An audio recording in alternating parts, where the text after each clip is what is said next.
floating point. طالما انا عندي انتجر، فانا اكيد عندي للفلوتنج بوينت اللي هو الرقم العشري لازم يبقى له عنده ايه؟ ليترال او رقم ابتدائي نبدأ بيه. طيب الفلوتنج بوينت literal بيتعمل ازاي؟ بيقول لك the literals in C sharp which have an integer part and a decimal point are known as floating point. يعني معناها انا لو عندي رقم وفي كسر معناها اني ده اسمه floating point.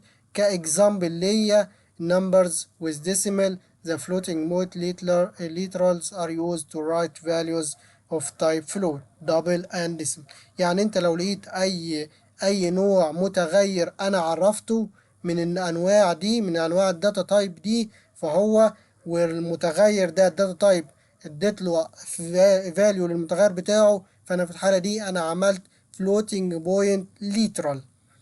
By default every floating point literal is of double type, and hence we can't assign values directly to float and decimal variables.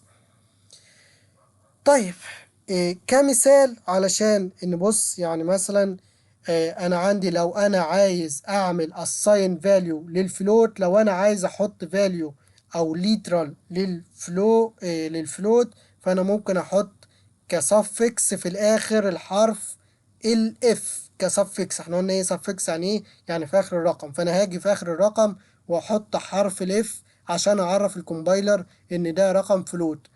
طيب لو انا عايز احط رقم من الفاريبل او من النوع اللي هي الديسيمال، فانا هاجي في الاخر واحط المتغير بتاعي في الرقم بتاعه suffix ام كابيتال او ام سمول. ما عنديش مشكلة تحطها ام كابيتال او ام سمول، اهم حاجة ان هو يكون suffix يعني الحرف في نهاية الرقم. طيب ايه تاني ممكن احطها كسفكس لو انا عايز اعمل دبل؟ يعني ما احنا قلنا عندنا فلوت دبل ديسيمال، احنا عرفنا ان الفلوت هحط له سفكس اف، إيه الديسيمال هحط له حرف الام، الدبل سفكس بتاعه سفكس باي دي اور دي كابيتال اور دي سمول. مش ما عنديش مشكلة، الكومبايلر هيشتغل سواء حطيت له في اخر الرقم حرف الدي كابيتال او سمول. طيب انا عايز اشوف مثال عملي للكلام ده. ادي المثال العملي قدامنا، الدبل. ادي الدبل ليترال، انا جيت شايف هنا ده دبل عادي. بقول لك ايه؟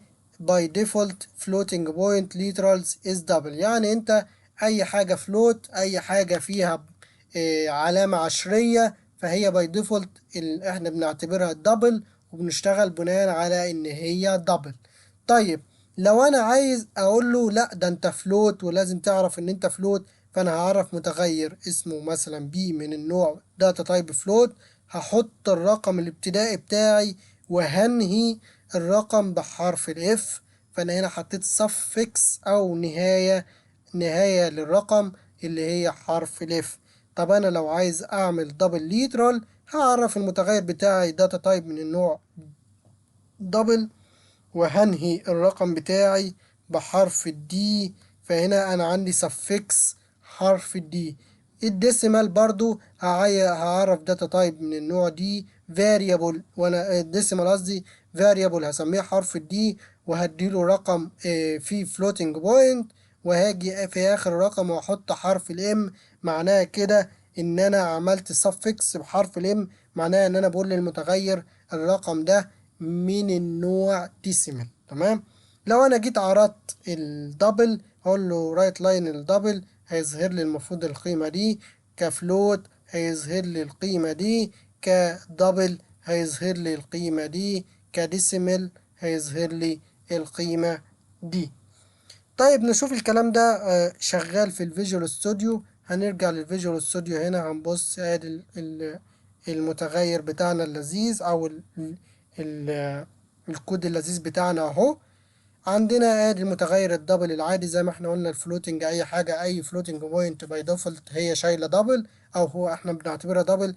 طب انا لو عايز اقول له لا ده انت فلوت، هعرف داتا تايب فلوت متغير بي 2، هقول لك انت يا بي 2 بتساوي 100.72 اف، فانا قفلت الرقم بالسفكس اف. طيب كديسيمال انا بقفل بالسفكس دي. طيب انت قصدي كدبل بتقفل بالسفكس دي. طيب انت كديسيمال بتقفل بالسفكس ام. فانت عامة لو ليك رقم دبل ديسيمال فلوت واخره العلامة دي او الناهية دي، ما تقولش ده مكتوبة غلط، ده عيب لغة، ده عيب كومبايلر.